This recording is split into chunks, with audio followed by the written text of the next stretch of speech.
ఇక డీటెయిల్స్ చూస్తే గతంలో ఏ ప్రభుత్వం చేయనంత అభివృద్ధి వైఎస్ఆర్సీపీ ప్రభుత్వం చేసిందని ముఖ్యమంత్రి వైఎస్ జగన్మోహన్ రెడ్డి పేర్కొన్నారు. ప్రజలు 2 సార్లు బటన్ నొక్కి వచ్చే ఎన్నికల్లో వైసీపీని గెలిపించాలని కోరారు. మేనిఫెస్టోను పవిత్ర గ్రంథంగా భావిస్తూ 99% హామీలు అమలు చేశామని వెల్లడించారు. గతంలో ఏ ప్రభుత్వం చేయనంత అభివృద్ధి వైఎస్ఆర్సీపీ ప్రభుత్వం చేసిందన్నారు ముఖ్యమంత్రి వైఎస్ జగన్మోహన్ రెడ్డి. ఏకంగా 2,70,000 కోట్ల రూపాయలు నేరుగా ప్రజల అకౌంట్లో వేశామని తెలిపారు. లంచాలు వివక్ష లేకుండా సంక్షేమం అందించామని పేర్కొన్నారు. 130 సార్లు బటన్ నొక్కి నేరుగా పేదల ఖాతాల్లో డబ్బు జమ చేశామన్నారు. ప్రజలు 2 సార్లు బటన్ నొక్కి వచ్చే ఎన్నికల్లో వైసీపీని గెలిపించాలని కోరారు. మేనిఫెస్టోను పవిత్ర గ్రంథంగా భావిస్తూ 99% హామీలు అమలు చేశామని చెప్పారు. 58 నెలలుగా చేస్తున్న అభివృద్ధిని కొనసాగించేలా ప్రజలు ఆశీర్వదించాలని అన్నారు. ప్రజల ఆత్మగౌరవాన్ని పెంచిన వైఎస్ఆర్సీపీ ప్రభుత్వానికి మద్దతు ఇవ్వాలని కోరారు. వచ్చే ఎన్నికలు చంద్రబాబు మోసాలకు ప్రజలకు జరుగుతున్న కురుక్షేత్ర యుద్ధమని పేర్కొన్నారు. జరుగుతున్న మంచిని కొనసాగించేందుకు మీరంతా సిద్ధమేనా అంటూ సభకు హాజరైన ప్రజలను ఉద్దేశించి వ్యాఖ్యానించారు. ఈ కురుక్షేత్ర యుద్ధం చంద్రబాబు మోసాలకు ప్రజలకు మధ్య జరగబోతా ఉన్న యుద్ధం. ఇది కేవలం చంద్రబాబుకు జగన్కు మధ్య జరుగుతా ఉన్న యుద్ధం కాదు. ఈ యుద్ధం ప్రజలకి చంద్రబాబు మోసాలకు మధ్య జరుగుతా ఉన్న యుద్ధం. ఇది ఇంటింటికి పెన్షన్ అందించిన ప్రభుత్వానికి దాన్ని ఆపిన బాబు దుర్మార్గానికి మధ్య జరుగుతా ఉన్న యుద్ధం. ఇది వారి మోసాలకి మనకున్న విశ్వసనీయతకు మధ్య జరుగుతా ఉన్న యుద్ధం. ఈ అబద్ధాల బాబుకు 2 వంతలు. ఒకరు దత్తపుత్రుడు, మరొకరు ఆయన వదినమ్మ. ఈ ముగ్గురు కలిసి రోడ్ల మీద అబద్ధాలు బుర్రకథలతో చెప్పడం మొదలుపెట్టారు. బాబు మోసాల బుర్రకథను వారిద్దరూ కూడా తానా తందానా అంటూ ఈ మధ్య కాలంలో వాళ్ళందరూ కూడా రోడ్ల మీద కనిపిస్తా ఉన్నారు. ఈ సిద్ధం సభలో మీ అందరి ముందు కూడా నేను ఒకటి చెప్పదలుచుకున్నా. మీ అందరికీ తెలిసిన విషయం, మీ బిడ్డ ఏం చేశాడు, ఈ 58 నెలల పాలనలో ఏ రకంగా మీ బిడ్డ మీ జీవితాలలో మార్పులు తీసుకొచ్చాడు అని ప్రతి సందర్భంలోనూ మీ బిడ్డ ప్రతి సిద్ధం సభలోనూ చెప్పుకుంటూ వచ్చాడు. గతంలో ఎప్పుడూ కూడా జరగని విధంగా ఏ రకంగా మీ బిడ్డ మీ జీవితాలలో వెలుగులు నింపడానికి అడుగులు వేశాడు అని చెప్పుకుంటూ వచ్చాడు. ఆలోచన చేయమని చెప్పి మీ అందరితో కూడా ప్రతి అడుగులోనూ కూడా కోరుతూ వచ్చా. గతంలో ఎప్పుడు ఇంతకు ముందు జరగని విధంగా ఈ 58 నెలల కాలంలోనే ఏ రకమైన మార్పులు మీ బిడ్డ తీసుకొచ్చాడు అన్నది ప్రతి సిద్ధం సభలోనూ మీ అందరికీ కూడా చెప్పుకుంటూ వచ్చా. ఈరోజు నేను మీ అందరికీ కూడా ఒకే ఒక్క ప్రశ్న అడుగుతా ఉన్నాను. మీ అందరితో కూడా ఒకే ఒక్క అంశం మీద ఇంటికి వెళ్ళి ఆలోచన చేయమని కోరుతా ఉన్నాను. అదేమిటి అనంటే, మీ బిడ్డకు ఓటు వేయడము అనంటే ఈ 58 నెలలుగా మీకు జరుగుతా ఉన్న మంచిని మీరందరూ కూడా కొనసాగించేందుకు మీరు ఓటు వేస్తా ఉన్నారు అని దాని లెక్క. తనకు 73 ఏళ్లైన నవయువకుడికి ఎలాంటి ఆలోచనలు ఉంటాయో తన ఆలోచనలు కూడా అలానే ఉంటాయని టీడీపీ అధినేత చంద్రబాబు చెప్పారు.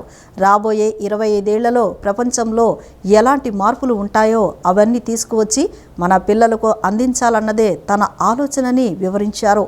జగన్మోహన్ రెడ్డి నేను ఒంటరిని అంటున్నాడని, ఆయన ఒంటరి కాదు శవాలతో వస్తున్నాడని ఎద్దేవా చేశారు. కరువు, తుఫాను కారణంగా రైతులు చాలా నష్టపోయారని, అయితే తుఫాన్ల కంటే అసమర్థ ముఖ్యమంత్రి వల్లే ఎక్కువ నష్టపోయామని టీడీపీ అధినేత చంద్రబాబు ఆరోపించారు. రాష్ట్రంలో ధాన్యం కొనుగోలు చేసే దిక్కు లేదు, తుఫాను వల్ల నష్టం జరిగితే ముఖ్యమంత్రి పరామర్శకు రాలేదని పేర్కొన్నారు. ఇప్పుడు రైతుల కోసం సీఎం జగన్ మొసలి కన్నీరు కారుస్తున్నారని చంద్రబాబు ధ్వజమెత్తారు. ఓటు వేసే వారినే కాటు వేసే రకం జగన్ అని విమర్శించారు. రాజధాని విషయంలో జగన్ 3 ముక్కలాట ఆడుతున్నారని చంద్రబాబు మండిపడ్డారు. అమరావతి పూర్తయితే ఇక్కడే అందరికీ ఉపాధి దొరికేది.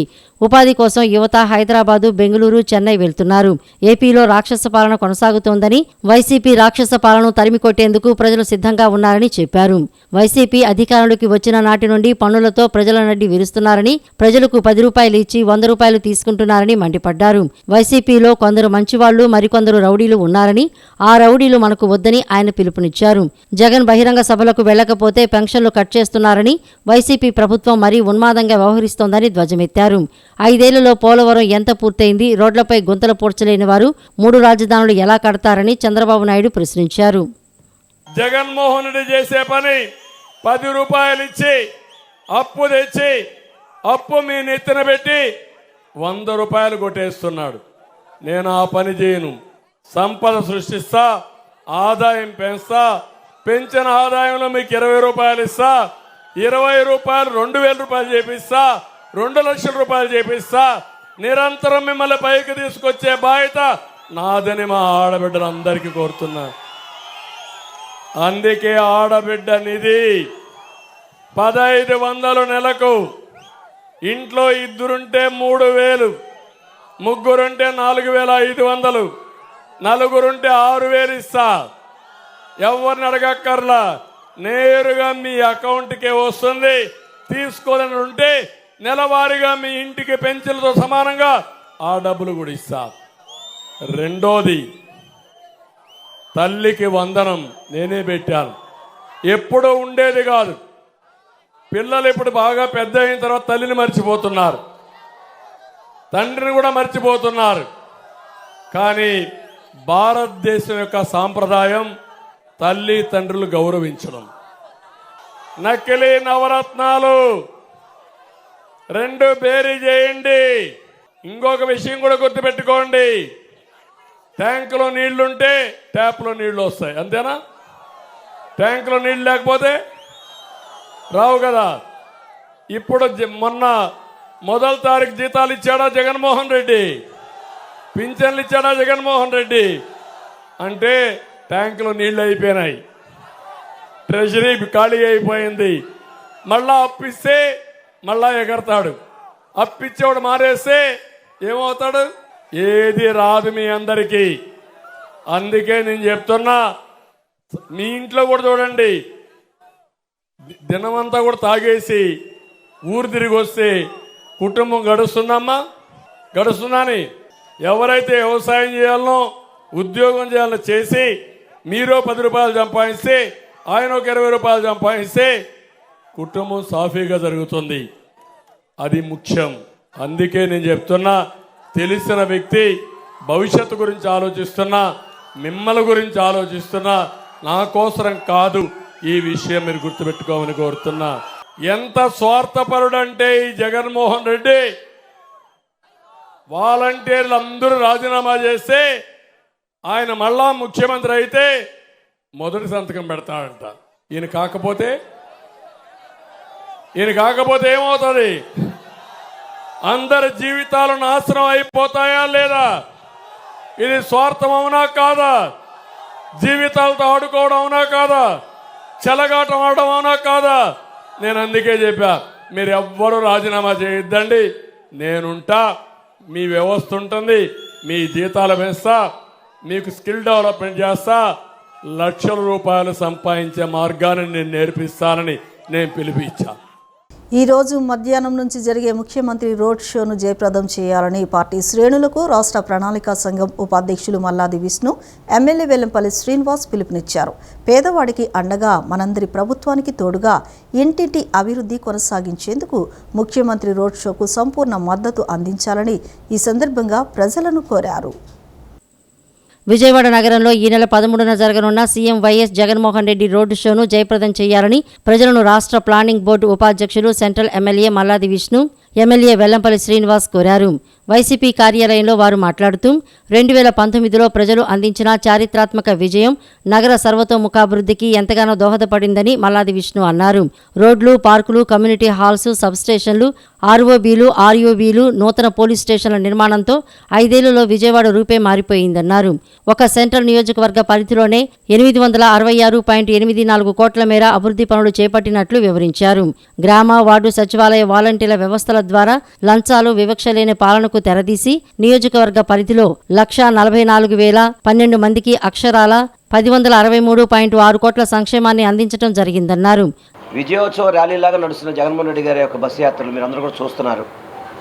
అదేవిధంగా మన విజయవాడ కనకదుర్గ వారధి దగ్గర నుంచి Saibaba temple, Bandar road Ramesh hospital కావచ్చు, అదేవిధంగా ఇందిరాగాంధీ స్టేడియం పక్కన water tank road, Sikhamani centre, metro, Chuttugunta, అదేవిధంగా Alluri Sitaramaraju bridge, Sangeetha Kalasala, food junction, Bhagat Singh road, government press, Budameru, Singh Nagar flyover, Dabakotlu centre, Krishna hotel centre, pipeline road, Prakash Nagar, Payakapuram, Khandrika వరకు కూడా ఈ బస్సు యాత్ర నడుస్తుంది. ఈ బస్సు యాత్రని వైఎస్ఆర్సీపీ పార్టీ నాయకులు, కార్యకర్తలు, అభిమానులు, ముఖ్యంగా సెంట్రల్ నియోజకవర్గ ప్రజలందరూ కూడా విజయవంతం చేయాలని చెప్పని మనస్ఫూర్తిగా కోరుకుంటున్నాను. ఎందుకంటే ఈరోజు మన ముఖ్యమంత్రి గారు దాదాపుగా సుమారుగా 4 సంవత్సరాల 10 నెలల పరిపాలనలో చేసిన చక్కటి సంక్షేమాలు కావచ్చు, ఈ సెంట్రల్ నియోజకవర్గం సంబంధించి అభివృద్ధి కావచ్చు, గతంలో ఎన్నడూ ఎవరూ చేయలేని విధంగా మన ముఖ్యమంత్రి గారు చేశారు. మల్లాది విష్ణు గారు ఏదైతే ఈ నియోజకవర్గ అభివృద్ధికి ఎప్పుడైనా కానీ ముఖ్యమంత్రి గారు వెంటనే సహకరించి అనేక చక్కటి కార్యక్రమాలకి ఈరోజు సెంట్రల్ నియోజకవర్గ అభివృద్ధికి మార్గంగా నిలిచింది. 2,000 కోట్ల రూపాయలతో ఆయన పూర్తి మద్దతుతో 1,42,000 మందికి ఈరోజు మేలు చేయడం జరిగింది అని చెప్పి ఈ సందర్భంగా మనం చేసుకుంటాం. 19 ఎన్నికల దగ్గర నుంచి ఇప్పటి వరకు ఇంత అభివృద్ధిని ఏ ప్రభుత్వం కూడా చేయలేదు. అలాగే రేపు రాబోయే 5 సంవత్సరాల్లో విజయవాడ సెంట్రల్ నియోజకవర్గంలో మళ్ళీ వైఎస్ఆర్ కాంగ్రెస్ పార్టీ గెలవాలని, ఇక్కడ అభ్యర్థి వెల్లంపల్లి శ్రీనివాస్ గారు గెలవాలనే ఒక ఉద్దేశంతో రేపు బస్సు యాత్రని తీసుకోవడం జరిగింది. ఈ సందర్భంగా ఈ నియోజకవర్గంలో ఉన్నటువంటి కార్యకర్తలు కానీ, నాయకులు కానీ, అలాగే ప్రజలు కానీ, ఈ ప్రభుత్వం ద్వారా లబ్ధి పొందినటువంటి అనేక వర్గాలు కానీ అందరూ కూడా రేపు వివిధ ప్రాంతాల్లో ఉండి ఒక ఘన స్వాగతం జగన్మోహన్ రెడ్డి గారికి పలకాలి అని చెప్పి ఈ సందర్భంగా కోరుతాం. ప్రజలకి ఏం కావాలా, లేకపోతే గతంలో పరిపాలన ఎలా ఉంది, ఇంకా పరిపాలన ఏం చేయాలా, ప్రజలు కష్టాలు ఏంటి, ప్రజల యొక్క ఇబ్బందులు ఏంటి అనేటువంటి తెలుసుకునేటువంటి భాగంలోనే మరి ముందుకు సాగుతోంది. కాబట్టి విజయవాడ సెంట్రల్ నియోజకవర్గంలో ఏదైతే రూట్ మ్యాప్ ఉందో మరి ప్రతి ఒక్కళ్ళు కూడా ఈ రూట్ మ్యాప్ ఏదైతే ఉందో ప్రజలందరూ కూడా జగనన్నకి స్వచ్ఛందంగా వచ్చి మద్దతు పలకాలని. ర్యాండమైజేషన్ డేటా ఆధారంగా పార్లమెంటరీ అసెంబ్లీ నియోజకవర్గాలకు బ్యాలెట్ యూనిట్లు, కంట్రోల్ యూనిట్లతో పాటు వీవీప్యాడ్లను అందించే ప్రక్రియ సజావుగా సాగుతోందని కలెక్టర్ ఢిల్లీరావు పేర్కొన్నారు. ఈ నెల 13, 14 తేదీల్లో పీఓలు, ఏపీఓల శిక్షణా కార్యక్రమాలను నిర్వహించనున్నట్లు వివరించారు. శాస్త్రీయంగా పకడ్బందీ ప్రణాళికతో తొలి విడత ఈఎం ర్యాండమైజేషన్ ప్రక్రియను గుర్తింపు పొందిన రాజకీయ పార్టీల ప్రతినిధుల సమక్షంలో నిర్వహించినట్లు జిల్లా కలెక్టర్ ఎస్ ఢిల్లీరావు తెలిపారు. జిల్లా కలెక్టరేట్ ఇంటిగ్రేటెడ్ కమాండ్ కంట్రోల్ కేంద్రంలో తొలి విడత ర్యాండమైజేషన్ ప్రక్రియకు జిల్లా ఎన్నికల అధికారి collector Dilli Rao, joint collector P Sampath Kumar, Vijayawada municipal commissioner Swapnil Dinakar Pundkar తదితరులతో కలిసి హాజరయ్యారు. తొలుత కలెక్టర్ ఢిల్లీరావు అత్యంత పారదర్శకంగా జవాబుదారీతనంతో ఎన్నికల నిర్వహణలో భాగమైన ఈవీఎం ర్యాండమైజేషన్ ప్రక్రియ గురించి రాజకీయ పార్టీల ప్రతినిధులకు వివరించారు.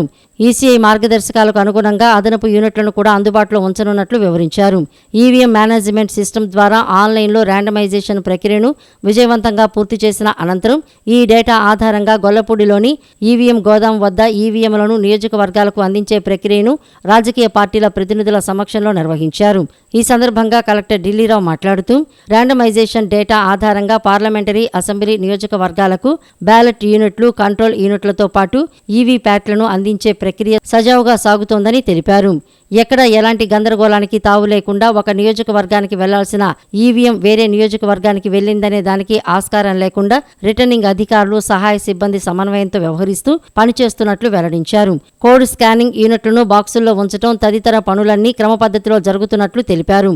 మామూలుగా అయితే ఈ ప్రక్రియ జరగడానికి 4-5 రోజులు పడుతుందని, అయితే పకడ్బందీ సన్నద్ధత కారణంగా 1.5 రోజుల్లోనే పూర్తవుతుందని వివరించారు.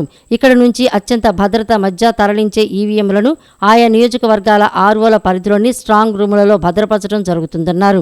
ఇందులో భాగస్వాములైన ప్రతి ఒక్కరికి అభినందనలు తెలియజేస్తున్నట్లు తెలిపారు. ఇదే విధంగా ఈ ప్రక్రియలో భాగస్వాములవుతున్న రాజకీయ పార్టీల ప్రతినిధులకు ధన్యవాదాలు తెలియజేస్తున్నట్లు పేర్కొన్నారు.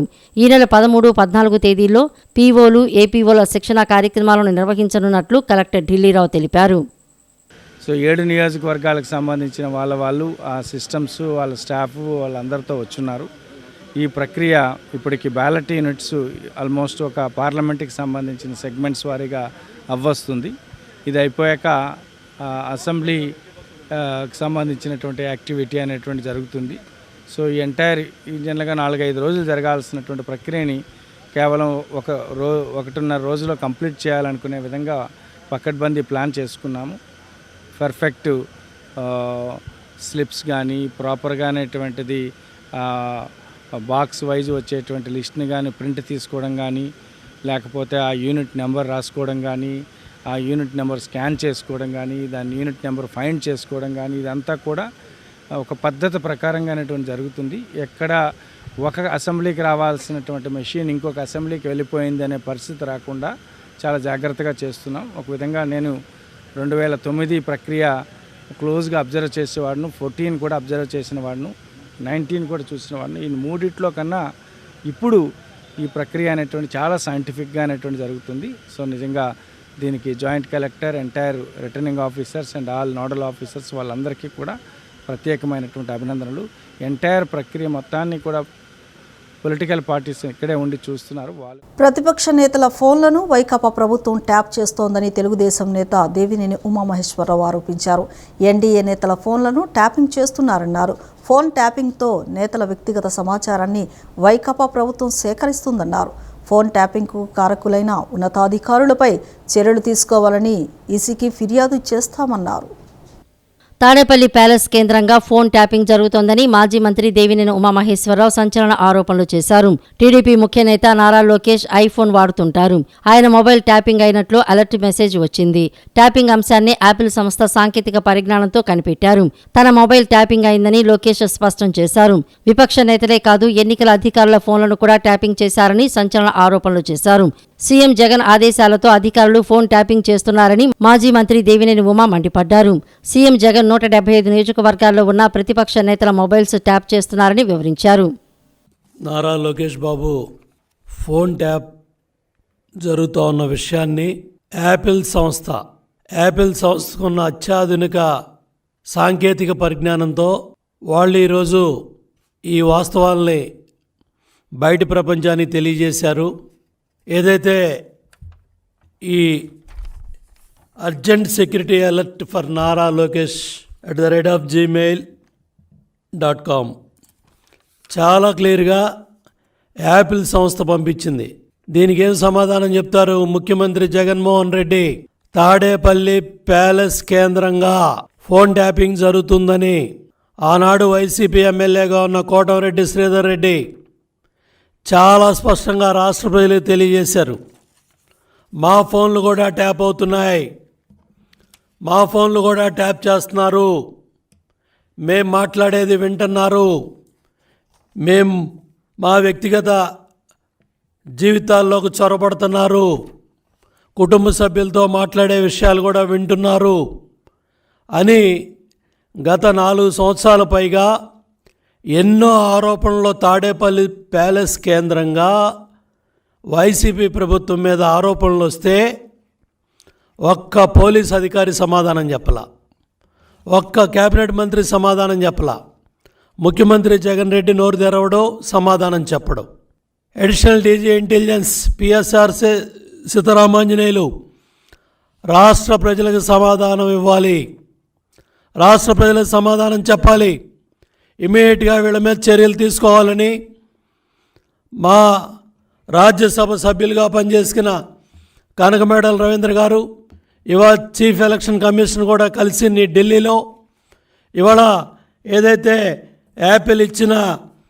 యాపిల్ సంస్థ ఇచ్చిన ఈ అలర్ట్ని దీన్ని ఈరోజు అక్కడ ఎలక్షన్ కమిషనర్ గారికి ఇచ్చి చీఫ్ సెక్రటరీ మీద, డీజీ ఇంటెలిజెన్స్ మీద, అడిషనల్ డీజీ ఇంటెలిజెన్స్ అట్లాగే డీజీపీ మీద చర్యలు తీసుకోమని, ఇమ్మీడియట్గా చర్యలు తీసుకోమని వాళ్ళ ఏదైతే మోడల్ కోడ్ ఆఫ్ కాండక్ట్ ఉన్న పరిస్థితుల్లో ఉన్న రోజుల్లో ఎన్నికల షెడ్యూల్ వచ్చిన తర్వాత ఇంత నిస్సిగ్గుగా మార్చిలో వచ్చింది ఇటువంటి కంప్లైంట్. ఎన్నికల ప్రచారంలో భాగంగా గన్నవరం వైసీపీ ఎమ్మెల్యే అభ్యర్థి వల్లభనేని వంశీ విజయవాడ రూరల్ మండలం నున్నలో పర్యటించారు. ఈ సందర్భంగా వంశీ మీడియాతో మాట్లాడుతూ సీఎం జగన్మోహన్ రెడ్డి ప్రారంభించిన మేము కూడా సిద్ధం బస్సు యాత్ర విజయవాడలో జరగనుందన్నారు.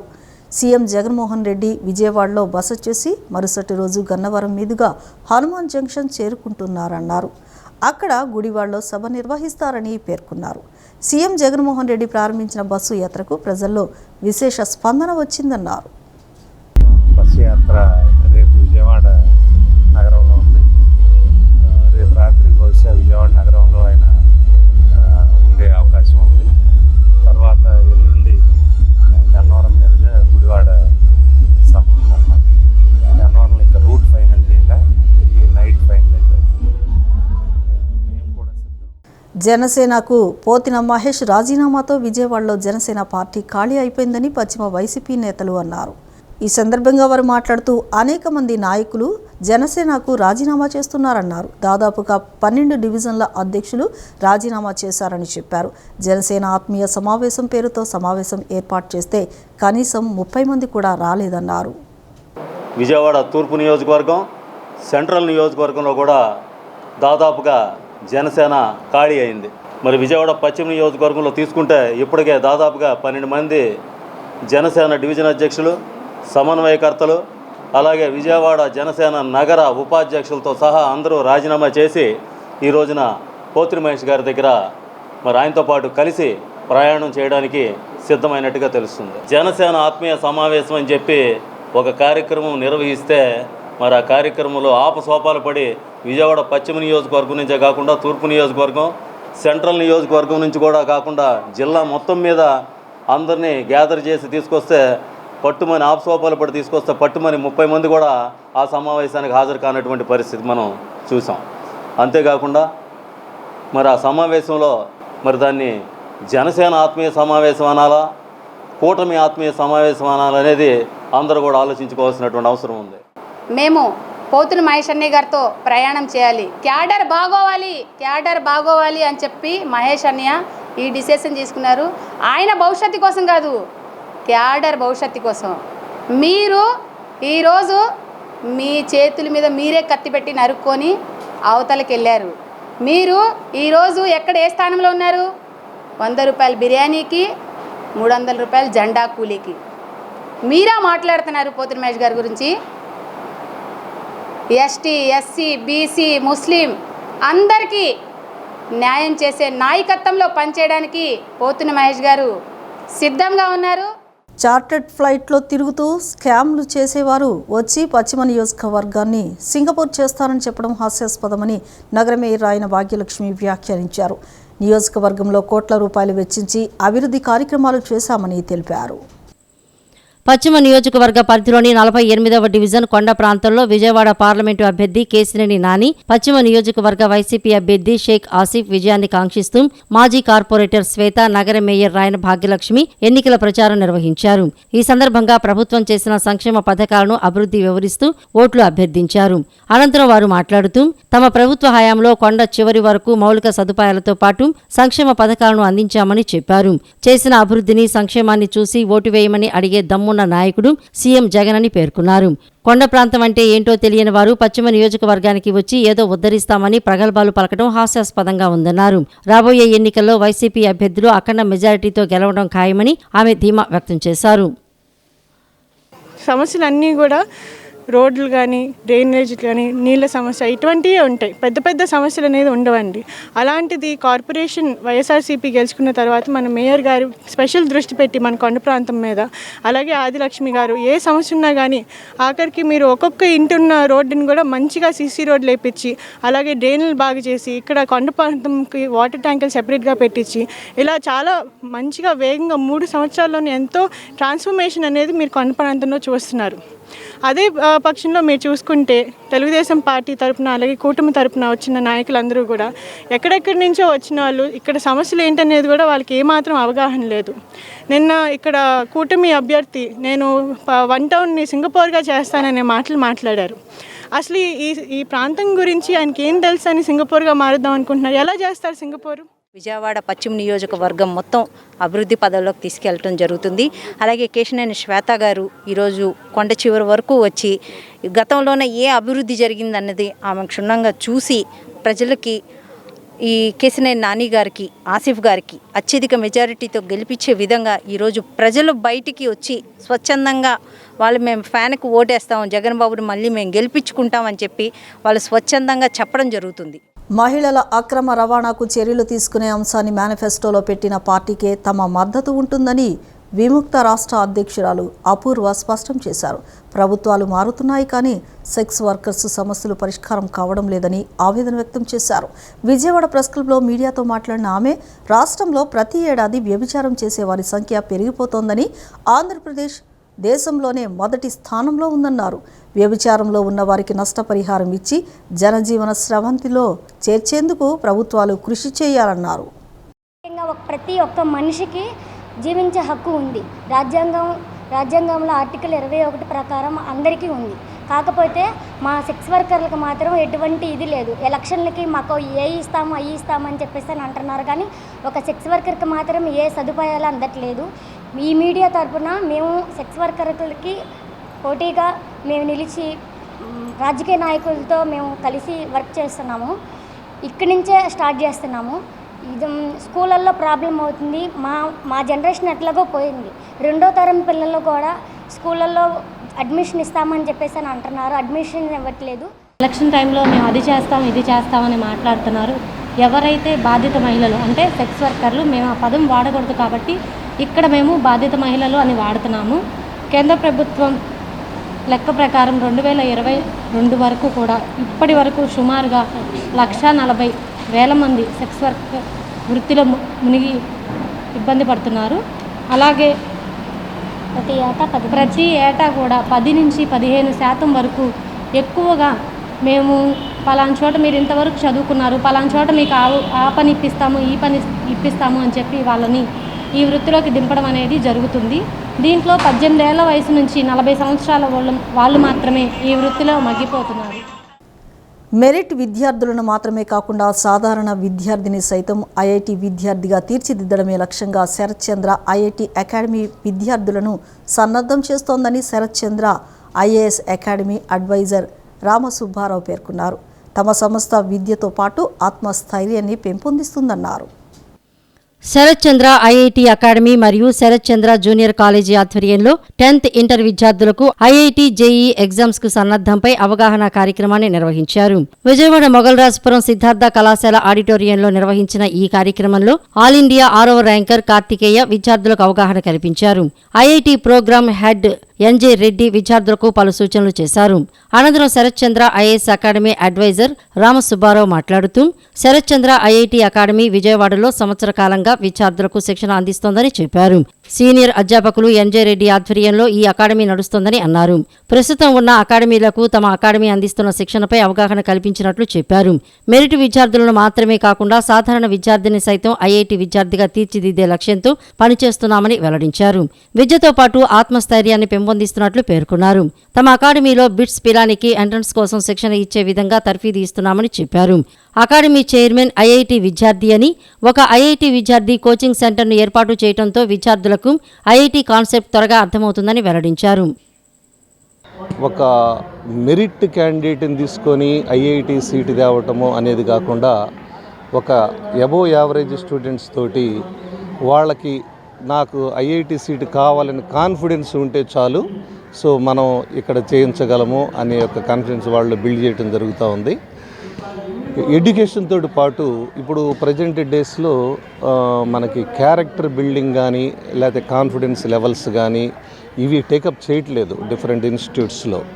మనం దానికి ముఖ్యంగా ఇంపార్టెన్స్ ఇస్తూ అంటే క్యారెక్టర్ బిల్డింగ్ కూడా వన్ ఆఫ్ ది ఒక పాయింట్ కింద మనం కన్సిడర్ చేసి అది కూడా మనం టేకప్ చేస్తున్నాము.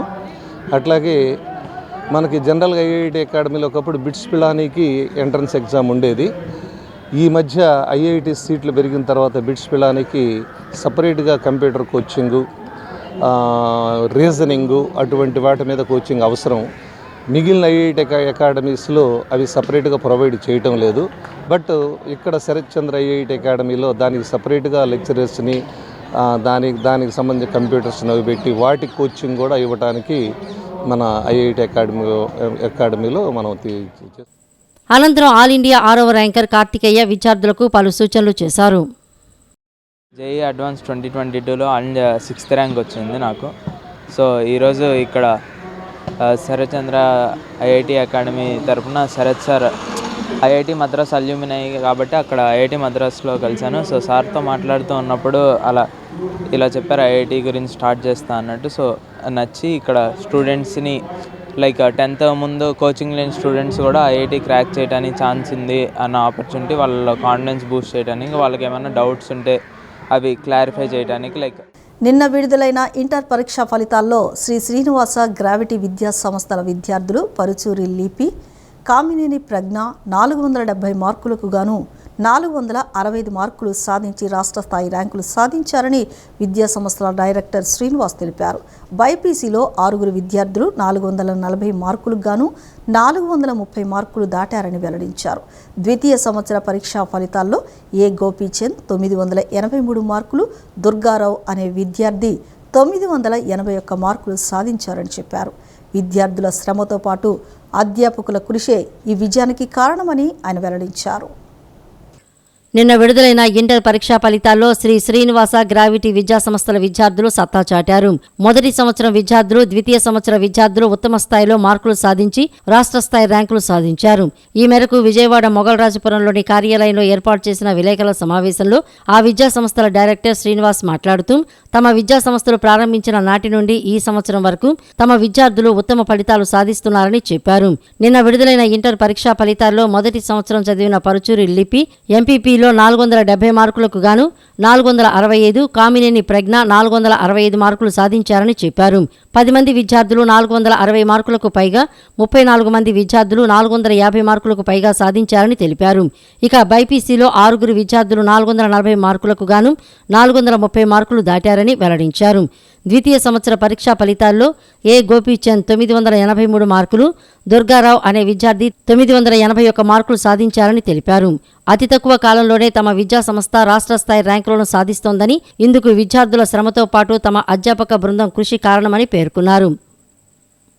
465 మార్కులతో ఇద్దరు విద్యార్థులు ఎంపీసీ గ్రూపులో పరుచూరి లిపి, కామినేని ప్రజ్ఞ ఇద్దరు కూడా 465 మార్క్స్ సాధించి స్టేట్ లెవెల్ మార్కుల్ని అందుకోవడంలో గ్రావిటీ విద్యా సంస్థల్ని ముందు నిలబెట్టినందుకు ముందుగా వారికి కృతజ్ఞత తెలియజేస్తూ, అదేవిధంగా వారి తల్లిదండ్రులు, ఇక్కడ చాలామంది తల్లిదండ్రులు మమ్మల్ని నమ్మి చేర్చినందుకు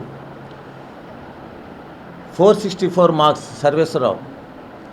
సర్వేష్ తను 470కి 464 మార్క్స్, అదేవిధంగా మహేష్ 463 మార్క్స్. సో ఈ విధంగా కంటిన్యూస్గా 465 నుంచి 464, 463, 462 ఈ విధంగా కంటిన్యూస్గా అప్ టు 460 అబోవ్ దాదాపు 12 మంది విద్యార్థులు ఉన్నారు. సో ఈ విధంగా కంటిన్యూస్గా 460 అబోవ్ మార్క్స్ సాధించి జూనియర్ ఇంటర్లో మంచి ఫలితాలను అందించారు. అదేవిధంగా బైపీసీ గ్రూప్లో కూడా బైపీసీ గ్రూప్లో 433 మార్క్స్తో సో నిఖిత ఫస్ట్ పొజిషన్లో ఉంది.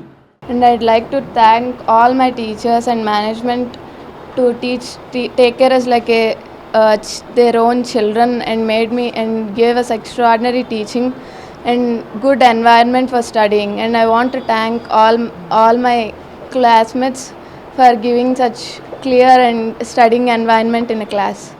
The whole team for encouraging me to go to this success, and also the plan here is very planned, and also they give us the right way and guidance, and also the teachers here are also very good educated and teachers in a right way.